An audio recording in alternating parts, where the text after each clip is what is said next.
ಯಡಿಯೂರಪ್ಪ ಅವರು ದುರ್ಗೇಶ್ ನಿರಾಣಿಗೆ ಮಂತ್ರಿ ಮಾಡಿದ್ರು. ಇವತ್ತು ನಾನು ಬಿಜೆಪಿ ವಾಪಸ್ ಕರ್ಕೊಂಡು ಬಿಜಾಪುರ ಟಿಕೆಟ್ ಕೊಟ್ಟರು. ನಾನು ಇವತ್ತು ಯಡಿಯೂರಪ್ಪನವರು 5 ವರ್ಷ ಇದು ಕೈಗಾರಿಕಾ ಮಂತ್ರಿ ಮಾಡಿದ್ರು. ಅದೆಲ್ಲ ನೆನಪಿಟ್ಕೋಬೇಕು. ಇವತ್ತು ನಾನು ಬಿಜೆಪಿ ವಾಪಸ್ ಕರ್ಕೊಂಡು ಬಿಜಾಪುರ ಟಿಕೆಟ್ ಕೊಟ್ಟರು. ನಾನು ಇವತ್ತು ಯಡಿಯೂರಪ್ಪನವರು 5 ವರ್ಷ ಇದು ಕೈಗಾರಿಕಾ ಮಂತ್ರಿ ಮಾಡಿದ್ರು. ಅದೆಲ್ಲ ನೆನಪಿಟ್ಕೋಬೇಕು. ಇವತ್ತು ನಾನು ಬಿಜೆಪಿ ವಾಪಸ್ ಕರ್ಕೊಂಡು ಬಿಜಾಪುರ ಟಿಕೆಟ್ ಕೊಟ್ಟರು. ನಾನು ಇವತ್ತು ಯಡಿಯೂರಪ್ಪನವರು 5 ವರ್ಷ ಈಗ ಯಡಿಯೂರಪ್ಪನವರು ಅಪ್ಪಗಪ್ಪ ಅನ್ನಂಗಿಲ್ಲ, ಯಡಿಯೂರಪ್ಪಗೆ ಹೋಗಿ ನಾನು ಕಾಲು ಬೀಳಂಗಿಲ್ಲ. ಮತ್ ಯಡಿಯೂರಪ್ಪ ಅವರು ನಿಮ್ಗೆ ಟಿಕೆಟ್ ಕೊಟ್ಟು ನಿಮ್ಗೆ ಆಶೀರ್ವಾದ ಮಾಡಿ ಭಾರತೀಯ ಜನತಾ ಪಕ್ಷದಲ್ಲಿ ನಿಮ್ಗೆ ಅಧಿಕಾರ ಕೊಟ್ರಲ್ಲ, ಇದನ್ನ ನೆನಪಾರದ್ರಿ ನೀವು. ನನಗೆ ಇವತ್ತು ನಾನು ಸೋತ್ರು ಕೂಡ ಇವತ್ತು ನನಗೆ ಒಬ್ಬ ನಿಗಮದ ಅಧ್ಯಕ್ಷ ಮಾಡಿ ಭಾರತೀಯ ಜನತಾ ಪಕ್ಷ ಸನ್ಮಾನ್ಯ BS ಯಡಿಯೂರಪ್ಪ ಸಾಹೇಬರು ರಾಜ್ಯದಲ್ಲಿ ನನ್ನನ್ನ ಗುರುತಿಸಿಕೊಟ್ರು. ಯಾರ ಮನೆಯಲ್ಲಿ ಒಂದು ಕಪ್ ಚಾ ಕುಡಿದಿರ್ತೀವಿ ಅದು ಅರಿವು ಇಟ್ಕೋಬೇಕಾಗ್ತದೆ. ಇವ್ರಿಗೆ ಅದು ಅರಿವೇ ಇಲ್ಲ ಅಂತಂದಾಗ ಇವ್ರು ಏನ್ ಮಾತಾಡ್ತಾರೆ ಇವರು. ಆಮೇಲೆ ವಿಶ್ವ ಹಿಂದೂ ಪರಿಷತ್ತಿನ ನಮ್ಮ ಹಿರಿಯರು ಗೋಪಾಲ್ಜಿ ಅವರು ಅವ್ರ ಬಗ್ಗೆ ಎಷ್ಟು ಹಗುರವಾಗಿ ಮಾತಾಡ್ತಾರಂತಂದ್ರ ನೀವು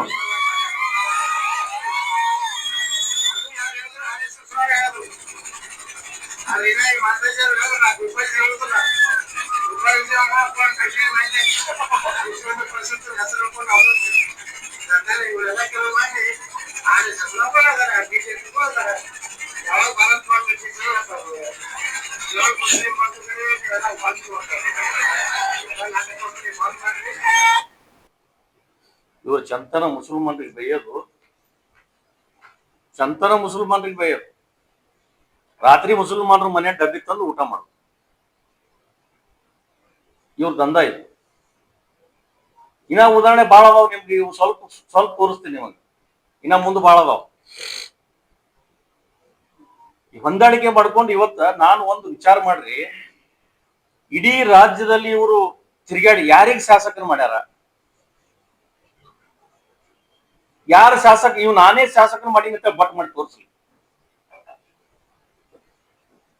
ಇಂಥವ್ನ ನಾ MLA ಮಾಡೀನಿ ಅಂತ ಹೇಳಿ ಯಾರಿಗಾದ್ರು ಸ್ವಾಭಾವಿಕ ಅದ. 1,000 ಲೀಟರ್ ಹಾಲ್ನಾಗ ಒಂದ್ ಹಳ್ಳ ಉಪ್ಪು ಹೋಗಿದ್ರ ಹಾಲು ಒಡೆದು ಹೋಗ್ತಾವ.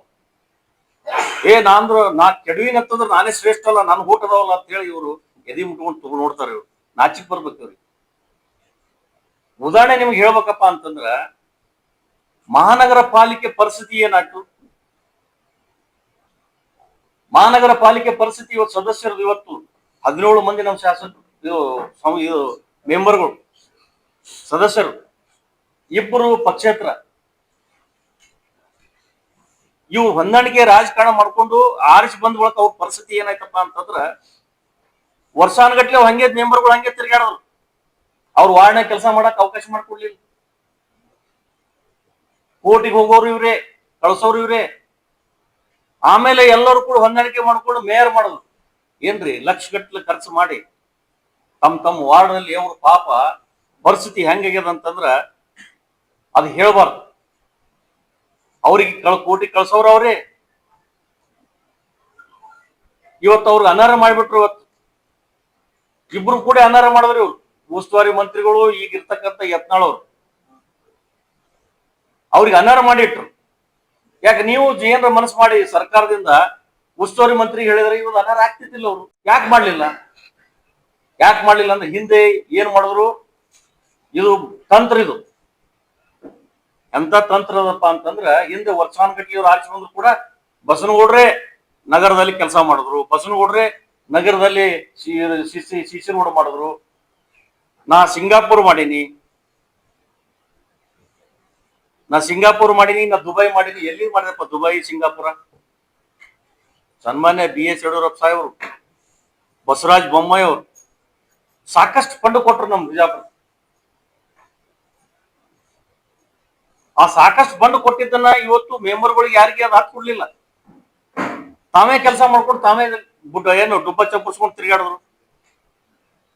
ಈಗ 100-150 200 ಕೋಟಿ ರೂಪಾಯಿ ಇವತ್ತು ಮಹಾನಗರ ಪಾಲಿಕೆಗೆ ಫಂಡ್ ಬಂದದ್ದು. ಎಲ್ಲ ಮೆಂಬರ್ಗಳಿಗೆಲ್ಲ ಡಿವೈಡ್ ಮಾಡಿ ಏನೋ ಮಾಡಿ ಅದು ಮಾಡಿದ್ರು. ಈಗ ಅದೊಂದ್ ಸ್ವಲ್ಪ ನಾವೇ ಮಾಡಿವಿ ಅಂತೇಳಿ ಅದಕ್ಕೆ ಗುಳು ಮಾಡ್ಬೇಕು ಅನ್ನೋ ಲೆಕ್ಕದಾಗ ಅದಾರ. ಆದ್ರೆ ನಾವೊಂದು ಕೇಳಕ್ ಬಯಸ್ತೀನಿ, ಸನ್ಮಾನ್ಯ ಬಸನಗೌಡ್ರೆ, 88, 89, 90, 91, 92 ನೀವೇನಿದ್ರಿ? ನೀವೇನಾಗಿರಿ? ಸಿದ್ದರಾಮೇಶ್ವರ ಒಯ್ದು ನಿಮ್ಗೆ ಎಲ್ಲಿ ತಂದು ಇಟ್ಟಾನ? ಸ್ವಲ್ಪ ಬಾಯಿಗೆ ಲಗಾಮ್ ಹಾಕ್ರಿ, ಕುದುರೆಗೆ ಲಗಾಮ್ ಹಾಕದಂಗ ಬಾಯಿಗೆ ಲಗಾಮ್ ಹಾಕ್ರಿ. ನಾವೇನ್ ನಿಮಗೆ ಹೊರಗೆ ತೆಗೆದ ನಮ್ಗೇನ ಸಂತೋಷ ಪಟ್ಟಿಲ್ಲ. ನಾವು ಒಬ್ಬ ಹಿರಿಯ ನಮ್ಮ ಪಕ್ಷದಲ್ಲಿ ಇರ್ತಕ್ಕಂಥ ಒಬ್ಬ ವ್ಯಕ್ತಿನ ಹೊರಗೆ ಹಾಕಿದ್ರಲ್ಲಪ್ಪ ಅಂದ್ರೆ ಯಾಕೆ ಹೊರಗೆ ಹಾಕುದು? ನೀ ಬಾಯಿಗೆ ಲಗಾಮ್ ಹಾಕ್ಲಪ್ಪ ಹೊರಗೆ ಹಾಕುದು. ನಾಳೆ ನಾವು ಮಾತಾಡೋದು ನಮ್ನಾಗೂ ಕ್ರಮ ತಗೋತಾರ. ಆದ್ರೆ ಇವತ್ತದು ಮಹಾನಗರ ಪಾಲಿಕೆಯಲ್ಲಿ ಬಂದಂತ ಫಂಡ್ ಕಡೆ ಇವತ್ತು ಉಸ್ತುವಾರಿ ಮಂತ್ರಿ ನೇತೃತ್ವದಾಗ ಬಸನಗೌಡರು ಮಾಡಿದ್ರ ಕೆಲಸ ಅಂತ ಹೇಳಿ ದುಬ್ಬ ಚಪ್ಪರ್ಸ್ಕೊಂಡು ಇವ್ರು ಕಡ್ಯಾಕ ಹೋಗಿ ಗಿರೇಕಿ ಅವರು. ಆದ್ರೆ ಇನ್ನೊಂದು ಹೇಳ್ತಾರ, ಭ್ರಷ್ಟರು. ಯಾರು ಭ್ರಷ್ಟರು? ನೀವೇನದಿರಿ?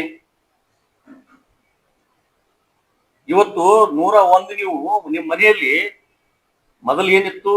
ನೀವು ಯಾವ ಕಾರ್ಯಕರ್ತರು ನಿಮ್ ಜೊತೆ ಇದ್ರು? ಹೆಸರು ಹೇಳಂದ್ರೆ ಹೇಳ್ತೀನಿ, ನಿಮ್ ಕಾರ್ಯಕರ್ತರು ಯಾರ್ಯಾರು? ಯಾರ್ಯಾರಿಗೆ ಇಡೀ ಪಂಚಮಸಾಲಿ ಸಮಾಜಕ್ಕೆ ನೀವು ಯಾರಿಗೆ ಏನ್ ಮಾಡಿರಿ? ಯಾವ ಪಂಚಮಸಾಲಿಯಾಗ ನೌಕರಿ ಇಲ್ಲ, ರೊಕ್ಕ ಇಲ್ಲದೆ ನೌಕರಿ ತಗೊಂಡಿರಿ? ಯಾವ ಸಮಾಜ ಗುರ್ತಿಸ್ಕೊಂಡು ನೀವು ಏನಾದ್ರು 2A ಮೀಸಲಾತಿ ಸಲಾಗಿ ನೀವು ಹೋರಾಟ ಮಾಡಿದ್ರಿ? ಎಲ್ಲಿ ನೀವು ಡಾಟಾ ರೆಡಿ ಮಾಡಿರಿ? ಯಾರು ಹೆಣ್ಣು ಮಕ್ಳು ಎಷ್ಟು ಅದಾರ, ಗಂಡು ಮಕ್ಳು ಎಷ್ಟು ಮಂದಿ ಅದಾರ, ಯಾವ ಪಂಚಮಸಾಲಿ ಯಾವ ಊರಾಗ ಅದಾರ, ಅದನ್ನೇನ ನೀವು ಡಾಟಾ ಕಲೆಕ್ಟ್ ಮಾಡಿದ್ರೆ? ಹೋಗುದು ವೇದಿಕೆ ಮೇಲೆ ಮಾತಾಡೋದು ಬಂದ್ಬಿಡುದು. ಇದೇ ಕೂಡಲ ಸಂಘ ಶ್ರೀಗಳಿಗೆ ಅವ್ರು ಏನ್ ಬೇಕಾದ್ ಮಾತಾಡ್ಯಾರ. ಇವತ್ತು ಪರಮ ಪೂಜೆ ಕೂಡಲ ಸಂಘ ಸ್ವಾಮಿಗಳು ಅವ್ರಿಗೆ ಬಹಳ ಬೇಕಾಗಿದೆ. ನಾನು ಇಷ್ಟೇ ವಿನಂತಿ ಮಾಡ್ತೀನಿ ಪರಮ ಪೂಜೆ ಶ್ರೀಗಳಿಗೆ, ಒಬ್ಬರು ಬೆನ್ನ ಹತ್ತಿ ನೀವು ರಾಜಕಾರಣ ಮಾಡಕ್ ಹೋಗ್ಬೇಡ್ರಿ. ಇದು ಸರಿ ಅನ್ಸಂಗಿಲ್ಲ. ಸಮಾಜ ನಿಮಗೆ ಇವತ್ತಿಲ್ಲ ನಾಳೆ ಅದು ಕಡೆಗಣಿಸ್ತದ. ಸಮಾಜ ಬೆಳೆಸ್ಲಿಕ್ಕೆ ನೀವು ಪ್ರಯತ್ನ ಮಾಡಿರಿ. ಇದಕ್ಕೆ ನಾವು ಸಂಪೂರ್ಣ ನಿಮಗೆ ಸಮಾಜ ಪರವಾಗಿ ನಿಮಗೆ ಧನ್ಯವಾದಗಳನ್ನು ನಾವು ಹೇಳ್ತೀವಿ. ನಾ ಇಷ್ಟೇ ವಿನಂತಿ ಮಾಡ್ಕೋತೀನಿ, ನೀ ಏನ್ರ ನಮ್ಮ ಮನೆತನ ಬಗ್ಗೆ ನೀ ಹಿಂದೆ ಏನು ಮಾತಾಡದಿ? ಪಂಚಮಸಾಲಿ ಸಮಾಜ ನೀನ್ ಹೋರಾಟ, ಪಂಚಮಸಾಲಿಯಾಗ ನೀ ಎಲ್ಲಿ ಹೋರಾಟ ಮಾಡಿದಿ? ಯಾವ ಪಂಚಮಸಾಲಿಯಾಗ ಮಾಡಿ? ಈ ಕೂಡಲ ಸಂಗಮ ಶ್ರೀಗಳ ಜೊತೆ ಕೂಡಿ ಇದೇನ್ ಈ ನಾಟಕ ಡ್ರಾಮರಾಟ ನಡೆಸಿಯಲ್ಲ. ಪಂಚಮಸಾಲಿಯರು ಅಂತ ಹೇಳಿ ಎಷ್ಟು ಮಂದಿ ಪಂಚಮಸಾಲಿಯರು ಬಂದು ಬೀದಿಗಿಳಿದು ಕೆಲಸ ಮಾಡಾತಾರ, ಹೋರಾಟ ಮಾಡಾತಾರ. ನೀ ಏನ್ ಬ್ಯಾಂಕ್ ಮಾಡಿಯಲ್ಲ ಪುಣ್ಯಾತ್ಮ, ಬ್ಯಾಂಕಿನ ಸ್ಟಾಫ್ನವ್ರು ಕರ್ಕೊಂಡ್ಬಂದು ನೀ ಏನ್ ಸ್ಟ್ರೈಕ್ ಮಾಡ್ಸಕತ್ತಿ, ಇದನ್ ಬಿಡು. ಸ್ವಯಂ ಪ್ರೇರಣೆಯಿಂದ ರೊಕ್ಕ ಇಲ್ಲಾರ್ದೆ ನಾನು ಕರೆಸ್ತೀನಿ ಬೇಕಾದ್ರೆ ನನ್ನ ಕ್ಷೇತ್ರದಿಂದ. ಬರೇ ಕೈ ಫೋನ್ ಮಾಡಿ ಹೇಳಿದ್ರೆ 20-25 ಸಾವಿರ ಮಂದಿನ ಕರೆಸ್ತೀನಿ. ಅಷ್ಟೊಂದು ಪ್ರೀತಿ ವಿಶ್ವಾಸ ನನ್ನ ಮೇಲೆ ಇಟ್ಟಂತ ನನ್ನ ಬಬಲೇಶ್ವರ ವಿಧಾನಸಭಾ ಕ್ಷೇತ್ರ. ಹೆಮ್ಮೆಯಿಂದ ಹೇಳ್ತೀನಿ ನಾನು. ನಾ ಏನ್ ಮೊದಲು ಹೋಗಿ ಅವ್ರು ರೊಕ್ಕ ಕೊಟ್ಟು ಡಾಬಾಕ್ ಊಟ ಮಾಡಿ ಬರ್ರಿ, ಸ್ಟೇಜ್ ಹೊಡ್ಯಾಕ ನಾ ಯಾರಿಗೆ ರೊಕ್ಕ ಕೊಟ್ಟು ಮಂದಿನ ಕರ್ಸಂಗಿಲ್ಲ. ಅದಕ್ಕೆ ನಮ್ದು ಇಷ್ಟೇ ವಿನಂತಿ ಅದ, ಸಮಾಜಕ್ಕೆ ತಪ್ಪು ದಾರಿ ಹೇಳ್ತಕ್ಕಂಥ ಕೆಲಸ ನೀವು ಮಾಡಕ್ ಹೋಗ್ಬೇಡ್ರಿ.